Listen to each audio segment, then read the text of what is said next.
Chers amis, bonjour. Nous sommes le vendredi 22 mars 2024. Il est 9 heures. Quelques news de l'Arménie, de l'Artsakh et de la diaspora arménienne.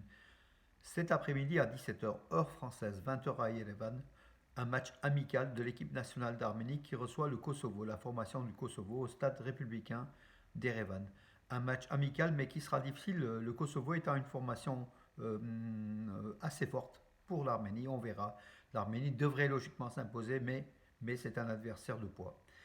Donc Alexandre Petrakov, l'entraîneur ukrainien de la sélection nationale d'Arménie, a déjà mis en garde la sélection, les joueurs de la sélection, en leur demandant de faire un effort, puisque les Kosovars sont de très bons footballeurs.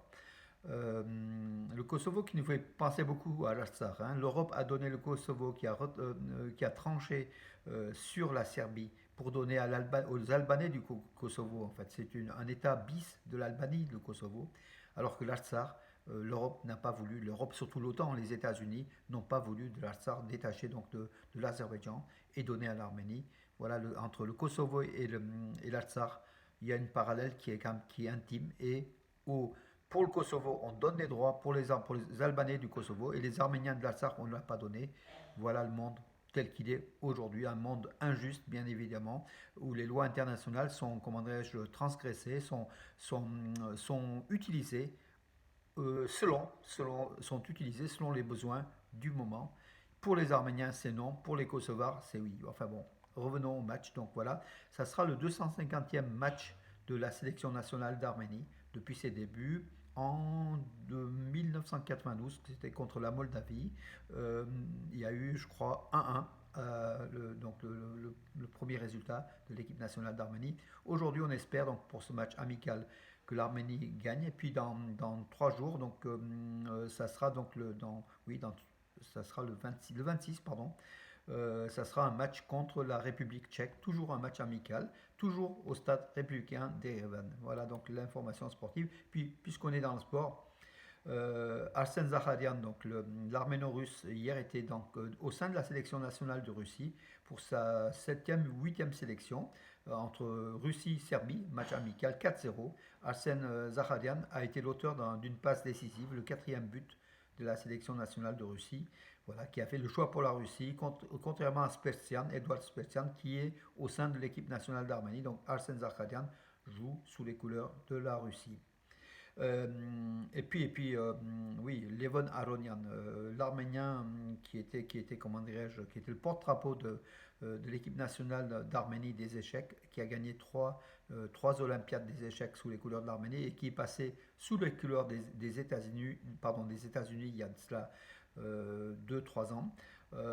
Il a remporté l'American Cup 2024, donc ça se passait donc à Saint-Louis aux États-Unis, sous les couleurs des États-Unis. Donc Levon Aronian s'est imposé en finale sur le score de 2-5 à 1-5 contre l'Américain Wesley So. Voilà donc l'arméno-américain, Levon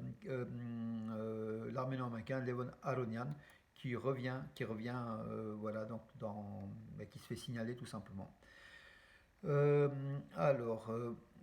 Oui, donc je vais quand même, c'est quand même assez intéressant donc celui-là, la nouvelle. Donc Moscou accuse Pachinian d'effrayer les Arméniens pour pouvoir faire davantage de concessions à Bakou sous la pression de l'Occident. Voilà donc comment dirais-je, aujourd'hui Moscou défend un petit peu l'Arménie et les Arméniens au détriment de Pachinian en disant que Pachinian fait des concessions. Il fait miroiter le risque de guerre avec l'Azerbaïdjan si jamais on ne cède pas des territoires. Et puis voilà quoi. Et Moscou met ça en exergue en disant que les Arméniens sont un peu trompés par Nicole Pachinian. C'est à propos des 4 villages donc, de la région de Dabouch. Et il est vrai que l'information, la communication du gouvernement arménien de Pachinian n'est pas claire du tout. Au début, c'est cession de village. Après, il dit non, pas tout à fait. Après, il dit les territoires, les terres entre deux villages, les villages arméniens et les villages azéris. Ça, c'est pas très clair. En tout cas, c'est pas convaincant. Il se cache des choses. Vous savez, quand on ne donne pas l'information complète, claire et précise dès le départ, après, ça laisse le doute. Et aujourd'hui, on a le doute sur ce qui va se passer au niveau des concessions territoriales de l'Arménie envers l'Azerbaïdjan.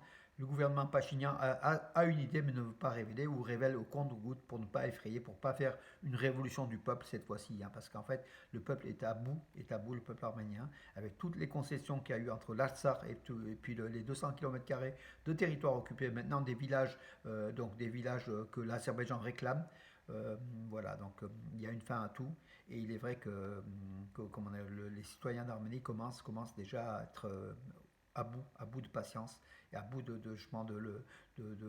on ne peut pas concéder l'Arménie, tout simplement. Hein. C'est le territoire souverain de l'Arménie et c'est, comment dire, Pachinian il dit non, on ne cédera jamais le territoire souverain de l'Arménie. Or, on cède des terres de l'Arménie. Alors, qu'est-ce que c'est? Est-ce que c'est de la planète Mars? C'est de la Lune qu'on cède ces terrains? Il s'agit bien de la République d'Arménie. Hein, voilà. Alors, Bakou a condamné les déclarations du Premier ministre français Gabriel Attal, qui avait exigé de l'Azerbaïdjan le retrait donc, de ses positions sur le territoire souverain de l'Arménie. Donc, le Premier ministre français, lors du dîner du CSAF, donc avant-hier, où il y avait une pléthore de personnalités, hein, vraiment un dîner extraordinaire, et le chef du gouvernement français avait justement accusé Bakou comment dire, de violer le territoire souverain de l'Arménie, puis avait demandé aussi le retour donc, des Arméniens de l'Artsakh sur leurs terres d'origine, protégées avec des conditions de protection, bien évidemment. Lancement des célébrations du centième anniversaire de Charles Aznavour, donc à la résidence du président de la République. Donc ça s'est passé hier ou avant-hier. Voilà donc le lancement. Il y aura une série de manifestations en Arménie à propos donc pour le centième anniversaire de Charles Aznavour, l'arméno-français, le chansonnier arméno-français le plus célèbre de la terre. Hein, voilà. Euh, alors, oui, hier, Nicole Pachinian était à Bruxelles, donc lors du sommet donc, sur l'énergie nucléaire. Hein. Il a fait une déclaration, il a affirmé que nous pouvons affirmer avec fierté que la centrale nucléaire arménienne symbolise et renforce notre souveraineté. En fait, le mot d'ordre aujourd'hui, et même du monde de l'environnement, c'est de faire du nucléaire. Contrairement à ce qu'on disait il y a quelques années, le nucléaire est-il danger? Bien évidemment, la radioactivité qui dure 20 000 ans, c'est donc de l'atome, c'est quand même compliqué. Et aujourd'hui, marche arrière. Donc aujourd'hui, c'est le nucléaire qui est le moins polluant, donc il faut faire du nucléaire. Et Pachinian se vante d'avoir une centrale nucléaire en Arménie, gérée par les Russes. Hein, à 80%, c'est aux Russes, hein, cette centrale nucléaire de Metsamor en Arménie. Voilà. L'énergie nucléaire est la pierre angulaire de notre stratégie, a affirmé donc Nicole Pachinian lors de son discours donc, à ce sommet. Il y avait de nombreux chefs d'État. Voilà. Il a rencontré donc Pachinian en marge de ce sommet, Charles Michel, le responsable du Conseil de l'Europe. Il a rencontré aussi le président Emmanuel Macron, où bien sûr ils ont parlé du traité de paix, de la situation aux frontières. Vraiment, c'était bien sûr entre la France et l'Arménie. Tout va, comment dire, c'est une amitié prolongée qui dure, hein, voilà, donc c'est une belle chose. Et Nicole Pachinian a présenté à son homologue belge le projet de carrefour de la paix de l'Arménie, en fait, au niveau des routes qui traverseront l'Arménie. Et avec Alexander De Croo, donc le Premier ministre belge, il a présenté ce carrefour de la paix. C'est le plan de l'Arménie contre le plan du Zangezur, hein, donc contre le corridor du Zangezur réclamé par Ankara et Bakou.